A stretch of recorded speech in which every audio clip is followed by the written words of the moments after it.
Hello दोस्तों, Sandeep Sharma take solution के YouTube channel पर आप सभी का स्वागत है। मैं संदीप शर्मा आज आपके लिए लाया हूं एक नई वीडियो। आज हम देखेंगे RCM on supply of metal scrap. Metal scrap की सप्लाई पर RCM। ये मेटल स्क्रैप की सप्लाई पर RCM किसको देना है, कब देना है, क्या आपके ऊपर ये एप्लीकेबल होगा या नहीं होगा। यदि आपके ऊपर RCM एप्लीकेबल है तो इसके लिए इनवॉइस कौन जनरेट करेगा, जो आपका सप्लायर है वो जनरेट करेगा या आपको सेल्फ इनवॉइस जनरेट करनी होगी। आज हम सारी बात जानेंगे इस वीडियो में। तो चलिए शुरू करते हैं। जैसे कि मैंने यहाँ पर ओपन कर लिया है GST under RCM on supply of metal scrap. Metal scrap की सप्लाई पर RCM अंडर GST के बाद है as per notification number 6/2024 centre tax dated 8 October 2024। Notification number 6/2024 के अनुसार जो कि इशू की गई है 8 अक्टूबर 2024 को।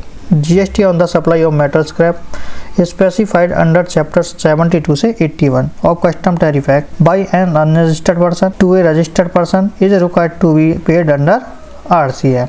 कहने का क्या मतलब है, किसी अनरजिस्टर्ड पर्सन के द्वारा किसी रजिस्टर्ड पर्सन को चैप्टर 72 से 81 ऑफ कस्टम टैरिफ एक्ट के अंदर मेटल स्क्रैप की सप्लाई प्रोवाइड की जा रही है, तो इस पर जो रजिस्टर्ड पर्सन है, जो रेसिपिएंट है, उसको GST RCM के अंदर पे करना पड़ेगा।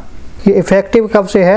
इफेक्टिव फ्रॉम 10 अक्टूबर 2024। ये नोटिफिकेशन 10 अक्टूबर 2024 से एप्लीकेबल है। 10 अक्टूबर 2024 के बाद आप कोई भी अनरजिस्टर्ड पर्सन से मेटल स्क्रैप की सप्लाई रिसीव कर रहे हैं तो आपको उस सप्लाई पर RCM पे करना पड़ेगा। GST जो है आपको RCM के अंदर पे करना पड़ेगा। इसके बाद है accordingly the registered recipient is required to pay GST under RCM।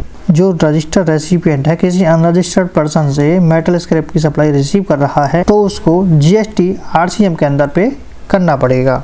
Custom tariff act के चैप्टर 72 से 81 के अंदर कौन कौन से प्रोडक्ट स्पेसिफाइड हैं मैं आपको बता देता हूं। The following products are specified under chapter 72 से 81 of the custom tariff act 1975। Custom tariff act 1975 के चैप्टर 72 से 81 के अंदर जो प्रोडक्ट स्पेसिफाइड है मैं आपको यहाँ पर बता देता हूँ। चैप्टर 72 है यहाँ पर आयरन एंड स्टील। चैप्टर 73 के अंदर है articles of iron and steel. इसके बाद चैप्टर 74 है कॉपर एंड आर्टिकल्स। 75 में निकल एंड आर्टिकल। 76 में एल्यूमिनियम एंड आर्टिकल। 77 हमारा ब्लैंक है, इसमें कुछ नहीं है। इसके बाद चैप्टर 78 है लेड एंड आर्टिकल्स। 79 में है जिंक एंड आर्टिकल्स। 80 में है हमारा टिन एंड आर्टिकल। चैप्टर 81 में है other base metal cement articles. ये प्रोडक्ट्स के मेटल स्क्रैप में आप डील करते हैं या मेटल स्क्रैप की सप्लाई रिसीव कर रहे हैं किसी अनरजिस्टर्ड पर्सन से तो GST आपको RCM के अंदर पे करना पड़ेगा। ये आपको यहाँ पर चैप्टर देख लेने हैं। कहीं आप इन प्रोडक्ट्स की स्क्रैप की सप्लाई तो रिसीव नहीं कर रहे हैं, इन प्रोडक्ट्स की आप स्क्रैप की सप्लाई रिसीव कर रहे हैं तो आपको GST RCM के अंदर पे करना पड़ेगा। GST रेट क्या रहेगा, किस रेट से आपको GST में RCM पे करना है, तो इसका GST रेट है 18% इज एप्लीकेबल अंडर RCM। जो आप मेटल स्क्रैप की सप्लाई रिसीव कर रहे हैं उस पर आपको 18% के हिसाब से GST RCM में पे करना पड़ेगा। इसके बाद है self invoicing. Registered buyers must issue A self invoice with in 30 days of receiving the supply. कहने का क्या मतलब है, यहाँ पर आपको सेल्फ इनवॉइस बनाना है। आप एक रजिस्टर्ड पर्सन हैं और आप अनरजिस्टर्ड पर्सन से मेटल स्क्रैप की सप्लाई रिसीव कर रहे हैं तो आपको यहाँ पर सेल्फ इनवॉइस जनरेट करना है। कब तक करना है? With in 30 days of receiving the supply. Supply receive होने के विद इन 30 डेज आपको सेल्फ इनवॉइस इशू करना है।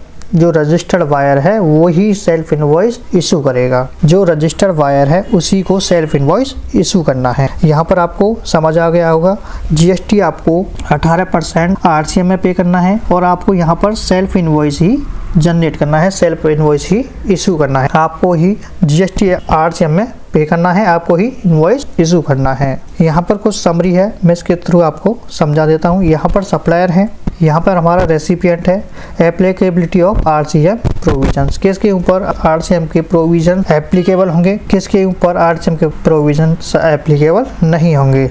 यदि आपका सप्लायर रजिस्टर्ड है और आप भी क्या है रजिस्टर्ड है, रेसिपिएंट भी रजिस्टर्ड है, दोनों रजिस्टर्ड हैं, तो RCM किसी के ऊपर नहीं लगेगा। यदि आपका सप्लायर रजिस्टर्ड है और आप अनरजिस्टर्ड है, यहाँ पर सप्लायर रजिस्टर्ड है और रेसिपिएंट अनरजिस्टर्ड है, तो भी यहाँ पर RCM नहीं लगेगा। यदि सप्लायर अनरजिस्टर्ड है और रेसिपिएंट क्या है रजिस्टर्ड है, तो यहाँ पर RCM जो रेसिपिएंट है उसको पे करना पड़ेगा। यहाँ पर RCM की एप्लीकेबिलिटी है। इसके बाद है सप्लायर भी अनरजिस्टर्ड है और रेसिपिएंट भी अनरजिस्टर्ड है, तो यहाँ पर भी RCM नहीं लगेगा। RCM तभी लगेगा जब आपका सप्लायर अनरजिस्टर्ड है और आप रजिस्टर्ड हैं GST के अंदर, तो आपको GST RCM के अंदर पे करना पड़ेगा 18% के हिसाब से, और आपको ही सेल्फ इनवॉइस इशू करना है। सप्लाई रिसीव होने के विदिन 30 डेज आपको सेल्फ इनवॉइस इशू करना पड़ेगा। अब आपको समझ आया होगा, यदि आप मेटल स्क्रैप की सप्लाई रिसीव कर रहे हैं तो आपको RCM कब पे करना है, कब पे नहीं करना है, किस रेट से पे करना है। मुझे आशा है ये वीडियो आपको अच्छी लगी होगी। यदि वीडियो अच्छी लगी है तो वीडियो को ज़्यादा से ज़्यादा लाइक करें, शेयर करें और हमारे चैनल को सब्सक्राइब कर लें। बेल के आइकन को दबाना ना भूलें, जिससे कि आने वाली वीडियो की नोटिफिकेशन आप तक टाइम टू टाइम